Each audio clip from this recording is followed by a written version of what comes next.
Welcome to the Heavy Spoilers Show. I'm your host Paul, aka the guy who's always upping the ante, and that's why they call me Uncle. What? Hawkeye episode 4 is now out and we're past the halfway point of the season. This has a hell of a lot to unpack from it, and throughout the video we're going to be breaking down the Easter eggs, hidden details, things you missed, and also giving our thoughts on it. Full spoilers ahead, so if you haven't had a chance to check it out, then I highly recommend that you check out now. Hit the thumbs up button if you enjoy the video, and don't forget to subscribe for breakdowns that hit the bullseye. With that out of the way, thank you for clicking this. Now let's get into Hawkeye.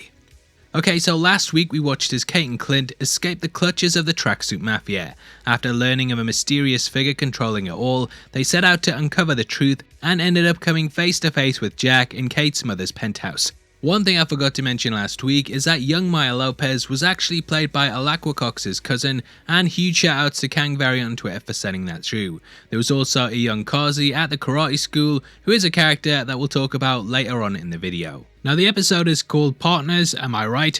And this is clearly in Kate's voice, who throughout the entry tries to push the idea that she and Clint are a team, but in the end he shuts this down. We pick up immediately where we left off, with Jack holding the sword to Archer's throat, and we also see that Eleanor is there too. We then get the title screen, which has two arrows hitting the bullseye on the A. This was also present in the second episode, however for episode 3 no arrows appeared, and that's because the opening was centered around Echo. The two arrows of course represent Clint and Kate, who are working as a team for this one. From here we get a scene that was released on YouTube last night by Disney, and that completely killed the tension of last week's ending, but it did get me quite hyped for this episode. Now in the scene, Clint, Kate, Eleanor and Jack sit down together to discuss exactly what's going on. I love how this scene sort of feels like when you introduce your partner to your parents, and that's also sort of what's going on here. It's in this moment that Eleanor also confirms that it was her laptop that they accessed last week. In this, there were lots of connections to the Tracksuit Mafia as well as Sloan Limited, which we learn in this episode launders money for the gang. We discover that Jack is the CEO of this company, and I believe that this is going on under his nose and that someone else is using him to do it. Though Jack was pretty much propped up as the number one suspect by the writers of the show, I think it's become clear now that it's definitely Eleanor, as all the clues point to her. I also think that she was the one who killed Armand, and she would too have access to the swords that Jack has about the house. Speaking of swords, there's also one between the two sides, sort of drawing a line between them. Jack thanks Hawkeye for saving the world, and this is of course building upon the running gag that everyone is constantly trying to thank him, and he hates it. Clint then goes to leave, and after spotting the Ronin's sword, he ends up swiping it. Jack drinks from a cup with hexagons on it and bees in the middle, and I'm sure Ryan Airy bloody loved that one, the scumbag. Now we've long theorised that Jack is actually going to be the swordsman, and I do think that the penthouse hints towards this. In case you don't know, in the comics he has a slight different origin story, and Jack was the son of Armand Duquesne. On Jack's 18th birthday, Armand told him of his ancestor, who was the Crimson Cavalier, a Zorro-like character that helped the poor. Shortly after, Armand was captured by a group of gangsters, and Jax ended up taking up the mantle to go on and rescue him. Armand sadly died, but Jax continued on as the swordsman. Now Jax also featured heavily in the Matt Fraction Hawkeye run, and in that we learned that he worked as a knife-throwing carnival performer. Here he met a young Clint Barton, and over the years he trained him to be a secondary performer in his act. This led to Clint being a master at throwing weapons, and of course archery. Now though he was initially somewhat of a good guy, the swordsman later ended up becoming a criminal. In the comics he actually ended up seeking out the Avengers, as that would give him a doorway to commit bigger crimes. However, they turned him down, and this is when he became more of a supervillain that ended up going toe to toe with the group. Clint also went against him in the graphic novel alongside Kate Bishop, so it's going to be interesting to see how they handle it in the show. I very much feel like Jack is being used as a red herring and that he won't actually be bad. My suspicions are way more centered on Eleanor, and though Kingpin is probably going to have a big presence too, I can see her being the main bad guy before he becomes the main one in the Echo spin-off. Now as Eleanor escorts Clint to the elevator, we can see in the corner that there are red and blue swords, which to me represent the Cavalier and also the Swordsman. I think these two coloured ones were put there for a reason, and I'd love to see Jack in costume come the end of the season. Eleanor rightly brings up to Clint that Natasha died at his side, and even if I do think she's the new Mephisto, it's clear that she cares a lot about her daughter. Eleanor of course lost her husband during the Battle of New York, and though the theories right now say that he probably faked his death, I'm not so sure. I doubt that he would miss out on so much of his daughter's life just for insurance money. I think Eleanor could have taken him out to get the cash for the house. We know from what she said that she came from a poor background and clearly doesn't want to lose it. Clint gets Laura to search for Sloan Limited, and we see Eleanor leaving a voicemail for a mysterious figure who could either be the mastermind behind it all or one of the Mafia members. Hell, it might even be Val, and this could be why we get an appearance by the character that we do later on in the entry. Laura has a couple of things we learn about too, and she speaks German at one point in order to avoid talking shop in front of the kids. Now she asks if anything else from the compound went missing other than the Rolex, and Clint says he doesn't think so. It's clear this item is very important, and though we don't learn what it is for, it could have a hidden attribute. The Rolex itself could contain some Iron Man armor or nanotech, and we know from Civil War that Tony has had these in his timepieces at a certain point. There were also several pieces of Iron Man armor at the compound, time machines, and also the Mark II War Machine stuff. We know that Armor Wars is right around the corner as a Disney Plus series, and if the villains manage to get their hands on a suit, it could lead into that. The ending of Falcon and the Winter Soldier also teased that Sharon Carter, aka the Power Broker, now had access to everything in the US military, so potentially this could be teasing that too. Now Clint said that it belonged to someone he used to work with, and this could end up being either Tony or Nat, which would explain why he wants it back. However, going beyond that, it could actually be tied to Laura since she knows so much about it. Potentially she was an agent too, and it could contain info on her and her past. He says the owner of it has been out of the game for a long time, and due to her ability to look up Sloan Limited, speak German, and so on, I think it might actually belong to her. Now back at the penthouse, Eleanor and Jack talk about Kate like she's not in the room, and it's clear that they just see her as a kid. Jack seems like a really nice guy in this scene, and he clearly makes not only Eleanor happy, but Kate too by putting a smile on her mother's face. He also misquotes Forrest Gump, and I really don't get the feeling that he's the one controlling it all. The guy's too nice, like your Uncle Kevin's spoilers, and there's no way that he could be your uncle. Now their happiness makes Kate realise that Clint is alone on the holidays because of her, and we cut to him reaching into the freezer to put frozen food on his wounds. This was something that she of course did in the second episode,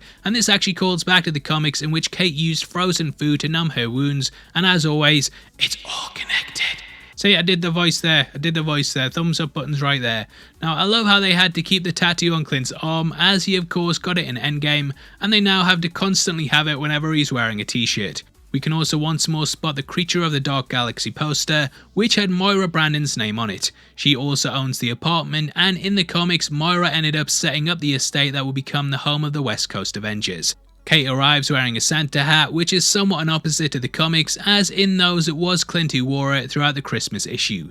This scene has so much character development in it, and Clint once more says that there's no trick arrows, which he also said in episode 2. Technically, he wasn't lying, as he explains there are no trick arrows themselves, only trick heads, you trickhead. Now this prompts Kate to bring up a boomerang arrow, which played a big part in the comics. During the car chase with the Tracksuit Mafia, it was actually ended by one of the members holding Clint hostage. He ordered Kate to put the bow and arrow down, and Clint told Kate to let it go, and she then fired it into the air. This then came back around and took the Mafia member out, and Clint explained that it was a boomerang one. I do believe that boomerang arrows will pop up in the future, potentially as the final trick one, as this will complete the set.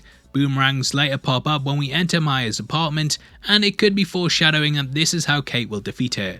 He also tells her how to hit a double bullseye by using wooden arrows, and I kinda think this might end up coming back up in the season 2.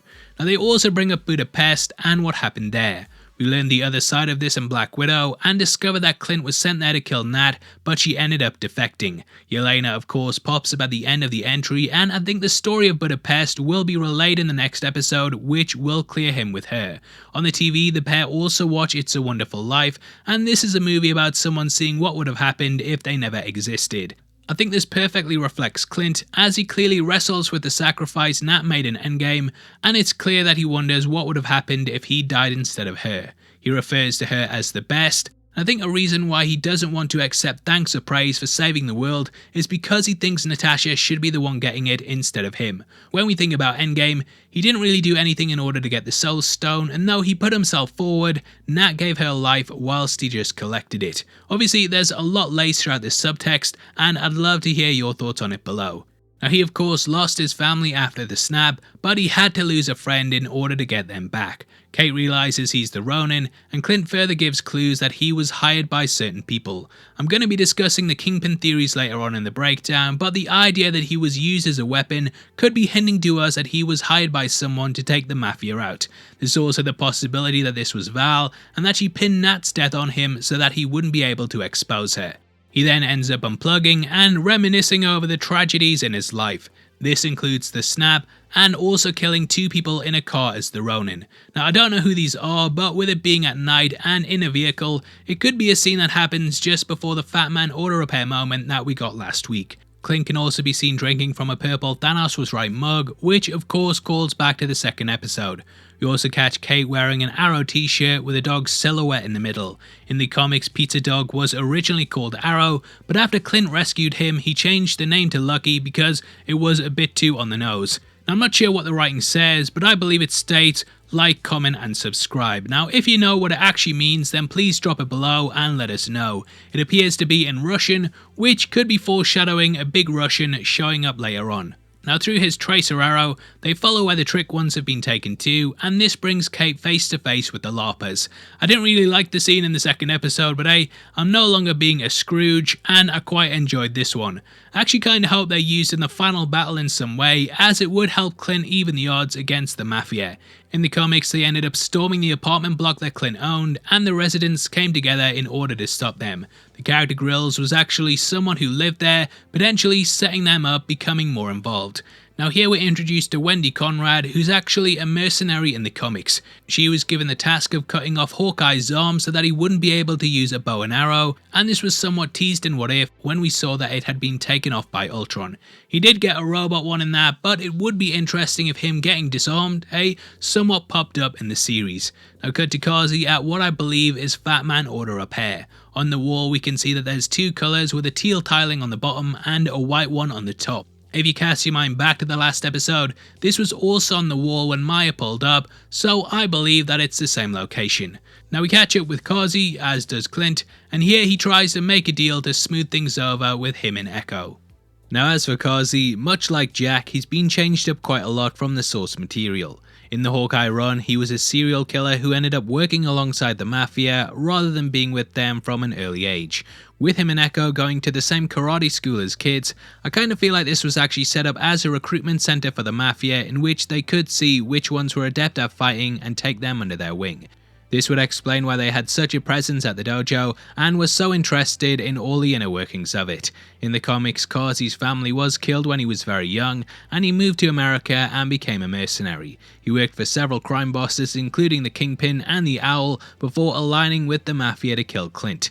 In the comics, Kazi actually killed Grills, which doesn't bode well for our favourite LARPer. He also ran into Kate at several points, and the two went on somewhat of a date together, which could have been given a nod when she called him the hot guy. Kazi wore clown paint when doing most of his crimes, and he was actually the one who made Clint deaf by stabbing him in the ears with his own arrows. Shortly after, he also shot Clint's brother, but he was eventually taken out after Clint flicked a toothpick in his eye and beat the crap out of him. He's been changed up massively for the show, but I thought I'd cover exactly what's happened with him in case they reference it more. Now, I do feel like the coin scene that they have where Clint teaches Kate how to use it as a weapon will pop up again at some point, and potentially this will be used to take Kazi out in the show, much like how the toothpick was used in the comics. Now, as for Kingpin, there's been several clues that have hinted towards his appearance. In episode 3, we were of course introduced to Uncle at the dojo, and the black suit that the character was wearing was very similar to what he had on in the first season of Daredevil. There was also the character's laugh, and add to that the fact that his footsteps were much heavier than Maya's dad's. Plus, when she was older, we watched as she went to Fat Man Auto Repair, which was probably a nod to the Kingpin's nickname. Just in the same way that Trust a Bro was a front for the Tracksuit Mafia, I feel like Fat Man was a nod to the big guy. There were several landmarks that also appeared in the series, including the building in episode 1, which Wilson ended up buying in Daredevil season 3. I kinda have a theory that Kingpin actually tipped the Ronin off to Echo's dad's location, and this would somewhat pull from the comics, in that it was actually the Kingpin that killed him, and in her dad's dying breath, he asked the crime lord to look after his daughter. Echo later discovered this, and she ended up turning against him, which will likely be the plot of her solo show. We know from the start of episode 3 that Maya's dad owed a lot of money, so potentially Kingpin had him taken out in order to settle the debt. Now beyond that, if you've been paying attention to the interviews and comments floating around about the MCU, then you'll have seen that on Wednesday, former cast members from Wayne's World confirmed a big bit of info. When discussing Spider-Man No Way Home, Kevin Feige announced that going forward, Charlie Cox will be playing Matt Murdock in the MCU. There are rumours that he'll be potentially showing up in No Way Home, and there's been a number of reports saying he'll be a character in Echo 2. Now right after the announcement, Vincent D'Onofrio popped up on Twitter to congratulate Charlie, and the guy has been constantly talking about the show itself, which of course has teased his return. Though Deborah Ann Woll hasn't been confirmed as returning, he did bring her up too, and I think it would be great to see Karen coming fully into the MCU along with Foggy. I've been rewatching Daredevil from the start, and it's such a good series that I think has so many characters in it that would work really well in these more grounded stories. Now Clint brings up the fact that the boss doesn't want anyone to know about him, and this does mirror the Kingpin. Throughout Daredevil, he didn't even allow anyone to say his name, and this would explain why he goes by monikers such as Uncle. He says that Maya's need for vengeance is gonna get her killed, and that she's been chasing a ghost. Her vendetta could very much be the end of her, and I love this conversation as it shows Clint will do anything to avoid escalation. Clint reunites with Kate and the LARPers, and I kinda have a feeling that this armor might show up later on in the series. She also asks them to help with Clint's costume, and we know from the trailers that he will be wearing one later on in the season. We learn that the Rolex wasn't destroyed and that it's at 3715 Godfrey Road, which we discover is Maya's apartment. The pair scope it out, and Hawkeye tells Kate that it's best not to rush ahead without thinking and to remain behind as a lookout, but she ignores this. In the room, a strobe light goes off, and this is used as an alarm for deaf people as they of course can't hear the sound. We see the putty arrows return once more, and Kate finds the watch, which is when Clint talks about it belonging to a friend, and she also discovers that there are notes being taken on his family. Maya ambushes Kate, and the pair go head to head, which is when we learn that someone else is there fighting Clint. Now here we're introduced to Yelena Belova, who has returned to take Clint down. If you cast your mind back to the ending of Black Widow, then you might remember that in the post-credit scene that Clint was framed for killing Nat. Val ended up giving Yelena the task of taking him out, and she also presented her with an image of him in the Ronin suit. This is somewhat similar to the Hawkeye run in that a videotape of Clint apparently killing a dictator was used to frame him, and this was sold at an auction which the first episode of course referenced. I absolutely love the look of her costume here, and it actually pulls heavily from the comics, especially the goggles that she's wearing. Now through a zipline arrow, Kate manages to catch up with Clint, but she gets stuck halfway. Yelena inadvertently brings her down, and Maya joins them on the roof. For a long time, people have been hyping up Kate versus Yelena, and it's great watching it go down. We see Yelena bust out the Black Widow bracelets to stun Maya, and these of course were worn by her sister. Yelena throws her over the roof, but Clint reaches out to grab her, which of course calls back to the moment in which Natasha fell to her death. We even get the musical notes from the Voromir scene in this moment, clearly hinting to what's come before. Clint tells her to get out of there as he doesn't want to lose another partner, but Kate returns and ends up using a flashbang type arrow which stuns her, and this allows Clint to take off her mask. Kate ends up putting an arrow in Maya, and Yelena flees after realizing she's beat. She clearly knows that Kate won't kill her, and I can't wait to see part 2 of this fight. Clint decides that it's too dangerous for Kate, and losing one partner already, plus the pleas of Eleanor, makes him realise that she has to go home. She does this, but we of course know that she will be back before too long. Now it has been said that episode 5 is going to be the one that blows up Twitter, so I'm guessing that Kingpin will finally appear in that one, and then Matt Murdock will return for No Way Home, which will fully cement the Netflix characters are back. It's been a long time coming, and though this is not a definite yet, it does seem to be heading that way. Now as for my thoughts on the show so far, I feel like this episode was slightly weaker than the last one, but still it was a really good one. I know I was a complete downer for the first 2 episodes, but in case I didn't hammer it home enough last week, I actually thought that was one of the best Disney MCU Plus episodes that we've ever had. I think my main reason with the series early on was that we pretty much had 90 minutes where Clint and Kate weren't really working together all that much, but seeing them more as a team now just adds so much to the series. They've got such a cool dynamic, and together they use to great effect not only in the action scenes, but also in the more heartfelt ones.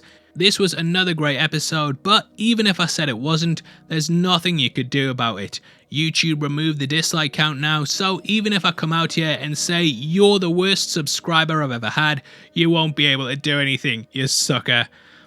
I'm just kidding, mate. You know I love you. You know you're my #1 viewer. Now, what I love about the series so far is that it's got this really amazing chase feel to it at this point, and just knowing the threat of the Mafia and all the crime lords are out to get Kate and Clint really adds to the tension. There's some great new aspects in this episode too, and it's got me so hyped for what's to come in the final 2 episodes, which we'll be covering next week and the week after. Spider-Man No Way Home drops next Wednesday in England, and though I know a lot of my UK heads will want me to have a breakdown on the day of, I'm going to drop Hawkeye on the Wednesday, and then the one for No Way Home on the Thursday to give it room to breathe, and also to allow people to go and watch the previews and early screenings.